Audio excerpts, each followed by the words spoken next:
Hæ, ég meina súper einfalda en árangursríka kviðæfingu handa þér í dag.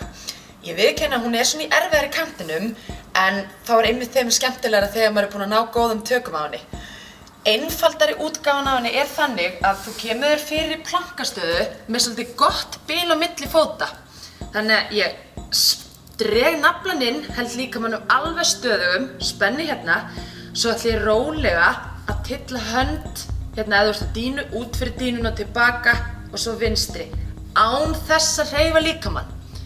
Prófaðu að gera hér svona 10, jafnvel upp í 20 sinnum. Ef þér finnst það ekki reyna mjög mikið á, að þá ertu tilbúin til að taka hana alla leið og ertu á tánum.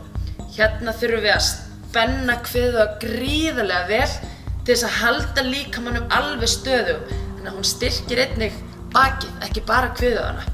Alveg frábært að gera þessa 20 sinnum, 10 hvoru megin, hvíla, tegja aðeins framan á og svo endurtaka 2 viðbót. Prófaðu þessa.